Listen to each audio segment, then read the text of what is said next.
죽음을 통해 삶을 생각해보는 예술 명상 인터뷰 다시 삶. 안녕하십니까? 다시 삶의 안내자 이정훈입니다. 청량한 기운이 가득한 이곳은 양주 자생수목원입니다. 살아있는 화석이라 불리는 은행나무는 3억 5천 년의 역사를 버텨왔습니다. 은행나무 수명이 이렇게 길어진 건 기후나 환경 같은 외부 스트레스를 흔들리지 않고 견뎌왔기 때문이라고 합니다. 누구에게나 삶을 흔드는 바람은 불어올 겁니다. 하지만 은행나무처럼 흔들리지 않고 견뎌낸다면 우리 삶은 훨씬 튼튼해질 것이라 믿습니다. 예술명상 인터뷰 다시 삶. 오늘은 양주 자생수목원에서 김은하 플로리스트와 함께 죽음을 위한 밝은 삶이라는 주제를 가지고 이야기를 나눠보도록 하겠습니다.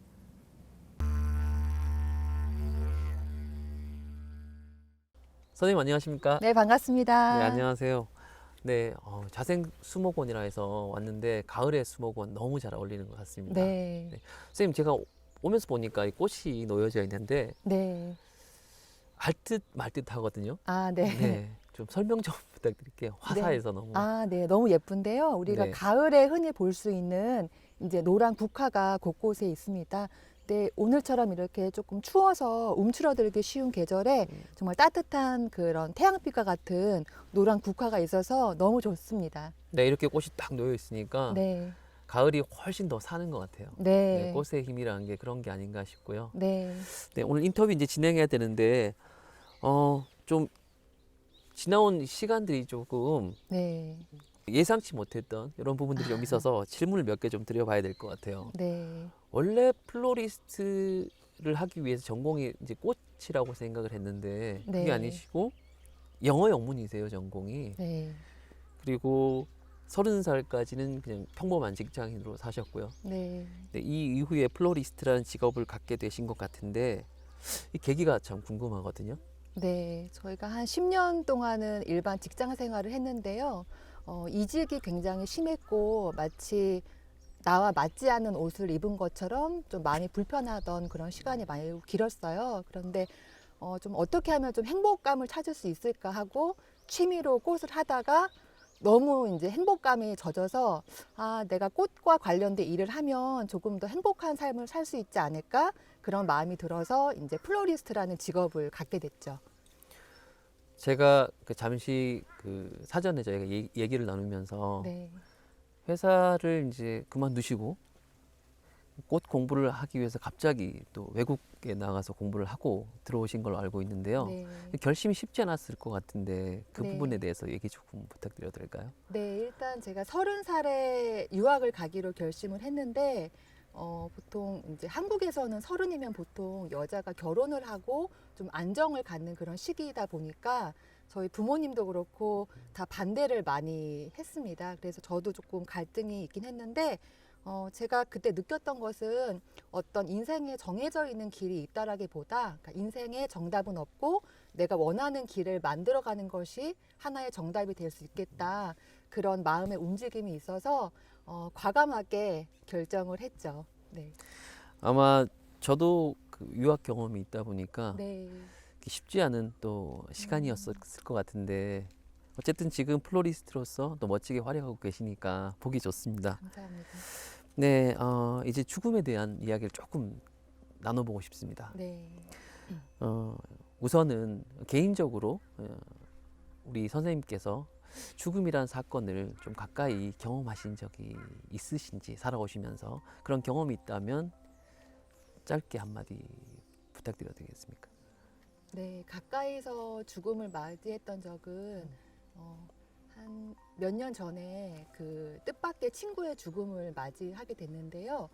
대학교 때 매우 가까웠던 친구였는데 서로 연락이 뜸한 채로 살고 있다가 어느 날 갑자기 연락이 와서 그 친구가 죽었다는 소식을 들었을 때 굉장히 좀 충격적이었습니다. 그래서 그 이제 과거의 기억을 조금 떠올리다 보니까 친구가 직장 생활을 하면서 좀 우울한 표정을 많이 봤던 것 같고요. 그리고 직장 내에서 좀 이런 상사의 좀 폭언이라든지 스트레스로 인해서 극단적인 결심을 했다라는 거를 듣게 되었고 그때 매우 마음이 아팠는데요.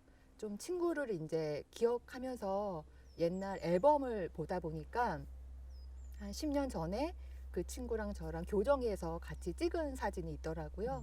근데 그 사진에 이런 굉장히 화창한 봄날에 개나리를 꺾어다가 이렇게 귀에 꽂고 환하게 웃고 있는 모습이었는데 그 모습을 보면서 또 소식을 듣다 보니까 너무나 마음이 아팠습니다. 그래서 우리가 가끔 봄날이 굉장히 시리도록 춥다 이런 표현이 있는데 개나리를 보면서 마음은 너무 춥고 너가 있는 그곳에도 봄은 이렇게 노랗게 올까? 그런 생각이 들었던 적이 있습니다. 가까운 지인의 그런 죽음이라는 것들이 네, 작가님 개인 입장에서 보면 잊혀졌던 친구의 소식을 다시 이제 죽음이란 소식으로 다시 이제 듣게 됐을 때 네. 어떠셨어요? 그냥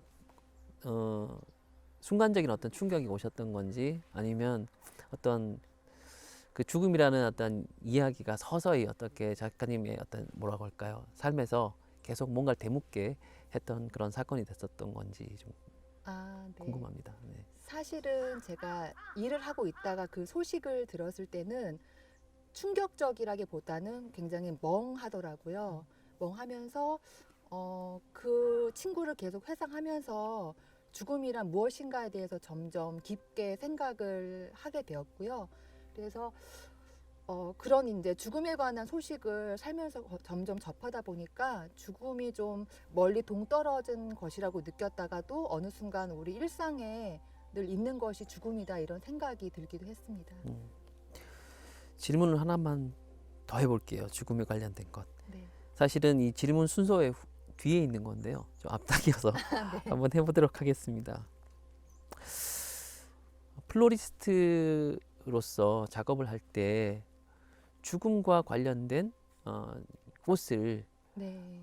꽃 작업을 하신 적이 있으신지 있다면 어떤 그 사건이었고 그 배우에는 어떤 이야기가 있었는지 좀 듣고 싶은데요. 네.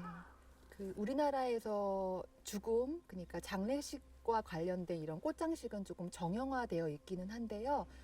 제가 몇 년 전에 굉장히 독특한 경험을 한 적이 있습니다. 한 고객분이 의뢰를 하셨는데 아이를 위한 장례식인데 저한테 꽃 의뢰를 하셨어요. 그러면서 이제 어떤 것이 좋을까 같이 고민을 하다가 그 부모님께서 하셨던 말씀이 아이가 급작스럽게 죽음을 맞이했는데 평상시에 아이와 많은 시간을 보내지 못하고 좀 사랑을 표현하지 못한 것 같다 하시면서 마지막 가는 순간에 아이가 정말 좋아하는 것을 해주고 싶다라고 말씀을 하시더라고요. 그래서 한참 고민을 하다가 그 아이가 평소에 축구를 굉장히 좋아하는 아이였어요. 그래서 뭔가 축구공을 연상하게 하는 그런 꽃을 만들어서 공 모양으로 하면 그래서 장례식장에 주면 아이의 마지막 가는 길을 조금 더 밝게 만들어줄 수 있지 않을까 그런 생각이 모아져서 이렇게 하얀 국화와 노란 국화를 동그랗게 만들어서 정말 축구공 모양으로 아이의 그 영정 사진 옆에다가 놓았던 적이 있습니다. 그때 부모님이나 주변 사람들의 반응은 어땠었나요? 반응이요. 네. 일단은 저희가 느꼈던 거는 아이가 죽었기 때문에 굉장히 상실감이 일단 컸는데 마지막 가는 순간에 이제 부모로서 줄 수 있는 사랑을 좀 어떻게라도 표현하고 나누고 싶다라는 그런 마음이 느껴져서 좀 안도와 슬픔이 같이 어우러졌던 그런 때였던 것 같습니다. 네. 저도 얼마 전에 그 지인분이 네. 아이가 초등학생이었는데 건강했었거든요. 네. 그런데 그 아침에 일어나서 어머니 아버지가 계신 침대로 저벅저벅 걸어다 쓰러졌대요. 쓰러져서 그 다음 날 사망을 했는데 부모님이 느끼신 충격이 어마어마했을 거라 생각이 들고요. 그 건강하던 아이가 갑자기 죽음에 이르는 과정을 봤을 때 야, 죽음이란 건 정말 누구에게나 언제나 닥칠 수 있는 일이란 생각이 들었었는데 아마 선생님도 그런 느낌을 받지 않으셨을까 싶습니다. 네. 네. 네, 선생님 그리고 글 쓰는 플로리스트로 이렇게 알려져 있으시잖아요. 아, 네. 네, 궁금했습니다. 어떻게 플로리스트라는 직업을 하시면서 동시에 글을 쓰게 되셨는지 궁금합니다. 아, 네. 글을 쓰게 된 거는 이제 순전히 개인적인 동기에서 출발을 했는데요. 제가 주로 이제 이벤트나 웨딩을 위한 그런 공간 장식을 위한 꽃을 많이 하고 있어요. 그런데 어느 날 행사가 끝나고 나서 이제 꽃이 가득한 공간에 꽃과 저만 있는데 약간의 허무감이 몰려오더라고요. 그래서 아, 내가 꽃을 좋아해서 이 직업을 선택을 했는데 왜 이렇게 불행한 느낌이 들까라고 생각을 해봤는데요. 어느 순간에는 제가 꽃보다도 하나의 완성된 작품에 치중해서 거기를 그 완성품을 위한 꽃을 하나의 도구로서 이용을 하고 있더라고요. 그래서 아, 이거는 뭔가 아닌 것 같다라는 생각에서 일을 잠시 내려놓고 좀 저를 돌아보는 시간을 갖기 위해서 글을 쓰기를 시작을 했습니다. 그런데 제가 10년 동안 이제 꽃과 함께 하다 보니까 글을 쓰면서 그 내용의 안에는 꽃들이 이제 자연스럽게 등장을 하게 됐고요. 제가 각각의 시기에 만났던 꽃들이 저에게 어떠한 의미를 주는 것 같아서 얘기를 줄줄이 이어나가다 보니 20대와 30대 때 고군분투했던 한 여성과 꽃이 나름의 의미를 가지고 이어가고 있어서 그거를 글로 적게 됐습니다. 그래서 선생님 그 SNS상에 올라왔던 글들을 제가 쭉 봤습니다. 아, 네. 네. 아니, 꽃말이 너무 예뻐서 제가 그 꽃말을 찾아봤습니다. 그랬더니 아, 저기 꽃말 사전이라고 있잖아요. 네. 거기에 올라와 있던 꽃말과 선생님께서 적으신 꽃말이 다르더라고요. 아, 네. 알고 보니까 선생님께서 각 그 작업하셨던 꽃에 대해서 그 꽃말을 선생님 감상을 이렇게 따로 이제 적으신 거라고 제가 들었는데 네. 맞습니까? 아, 네, 맞습니다. 지극히 개인적인 이제 감정을 부여해서 꽃말은 좀 편하게 적어봤어요. 근데 그 꽃말이 정말 시 같고 너무 보석처럼 아름다워서 개인적으로 굉장히 저는 좋았었는데 말이 나온 김에 이 방송을 보실 분들 위해서 몇 가지만 좀 소개를 해 주실 수 있을까요? 아, 꽃말? 꽃말을요? 네네. 그러면 제가 적었던 것을 한번 편안하게 한번 읽어볼까요, 네네네. 잠깐? 전 너무 좋았습니다. 감사합니다. 네, 짧게 적었던 글들인데 네. 그러면 간단하게 낭독을 해보겠습니다. 네. 첫 번째로는 제가 우리가 벽에 흔히 볼 수 있는 담쟁이 덩굴을 네. 보고 쓴 꽃말인데 한번 읽어보겠습니다.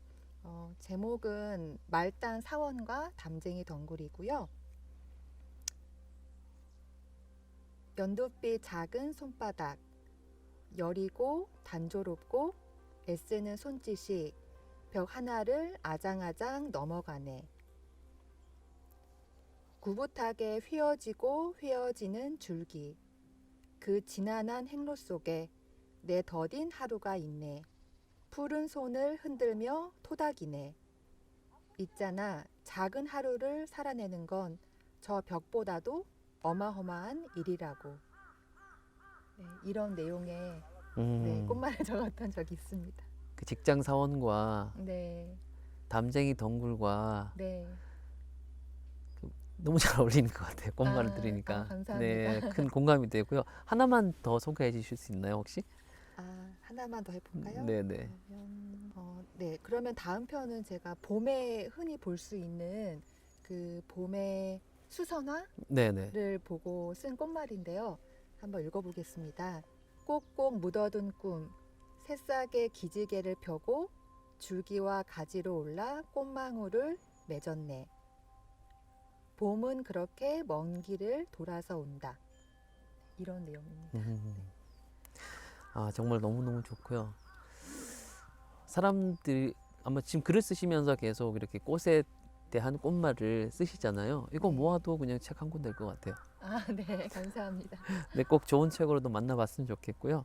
플로리스트로서 저희가 알기로는 아름다운 꽃을 만드는 직업 이렇게 제가 이해를 하고 있는데 강의도 하신다고 제가 들었거든요. 네. 네. 플로리스트란 꽃에게 새로운 의미를 부여하는 직업이면서 선생님께서 앞으로 이 직업을 통해서 사람들에게 어떤 선한 영향력을 미치고 싶으신지에 대한 계획, 꿈 있으면 한마디 부탁드리겠습니다. 아, 네. 이제 꽃 자체가 시각적인 아름다움을 물론 가지고 있지만 또 그것을 넘어서 사람의 마음을 좀 토닥여주고 힐링하고 치유하는 그런 게 분명히 있다고 저는 생각을 하고요. 그런 것을 사람들이 많이 느낄 수 있도록 주로 요새는 말씀하신 대로 강의를 많이 하고 있습니다. 특히나 요새 같은 경우에 이제 코로나로 인해서 일반 분들 그리고 공무원분들이 많이 좀 삶이 지치신 분들이 많은데 그분들께 이런 꽃의 어떤 향기라든지 아니면 아까처럼 꽃말이 될 수도 있고 꽃 시를 통해서 좀 꽃 한 송이를 찬찬히 볼 수 있는 여유 그걸 통해서 삶이 좀 정화되는 그런 시간들을 많이 같이 공유하려고 네, 준비하고 있습니다. 아, 네, 감사합니다. 많은 분들이 선생님을 통해서 요즘 같이 힘든 시기에 마음의 위안을 많이 얻을 수 있었으면 좋겠고요. 공식 질문이고 또 마지막 질문입니다. 선생님에게 웰 엔딩이란 과연 무엇일까요? 웰 엔딩이요? 네. 웰 엔딩에 대해서 생각을 해봤다면 제가 보통 평상시에 이제 거리에 이런 나무들을 보는 거를 좋아하는데요. 가을에서 겨울로 넘어갈 때 나뭇잎들이 어떤 짐진 것을 털어내듯이 그 무성한 잎들을 다 털어내고 이제 가지만 남은 상태에서 조용히 겨울잠을 들어가잖아요. 그래서 제가 생각하는 웰 엔딩이란 그렇게 겨울잠을 자는 나무처럼 생애에 매우 자연스러운 그런 주기라고 생각합니다. 그래서 사람으로 치자면 오늘처럼 화창하고 굉장히 날씨가 좋은 날 편안한 침대에서 조용히 편안하게 잠들다가 맞이하는 것이 그러니까 자연스럽고 편안한 죽음이 웰 엔딩이 아닐까 그런 생각을 합니다. 아, 네. 좋은 말씀 감사합니다. 예전에 제가 공방을 다닌 적이 있습니다. 목공에. 그때 선생님이 창밖에 이렇게 가로수를 가르치면서 그런 말씀을 하시더라고요. 저 큰 가로수가 나무가 뿌리에서부터 물과 양분을 끌어서 네. 이렇게 잎까지 올리잖아요. 네. 그 힘은 어디에서 나오는지 아냐고 물으시더라고요. 모르겠습니다 라고 대답했더니 바람이다 그러시더라고요. 예, 바람이 나무를 흔들어서 올라갈 수 있대요. 네, 퍼질 수 있다고. 그래서 정말 중요한 것은 눈에 보이지 않는 것. 눈에 보이지 않는다고 하지만 결국은 우리 삶에서 가장 중요한 것. 뭐 이런 생각이 들었고 선생님께 말씀하시는 그 웰 엔딩이라는 것이 삶과 죽음이 다르지 않다라고 했던 이런 말과도 맥락을 같이 하는 게 아닌가 하는 생각이 들었습니다. 오늘 선생님과 함께 플로리스트라는 직업에 대해서도 저희가 공부를 했었고 네, 덕분에 또 죽음에 대한 또 아름다운 이야기를 나눴던 것 같습니다. 네, 앞으로도 꽃을 통해서 사람들에게 선한 영향력을 끼쳐주시고 많은 분들에게 희망과 용기를 주셨으면 좋겠습니다. 오늘 나와주셔서 감사합니다. 감사합니다. 고맙습니다.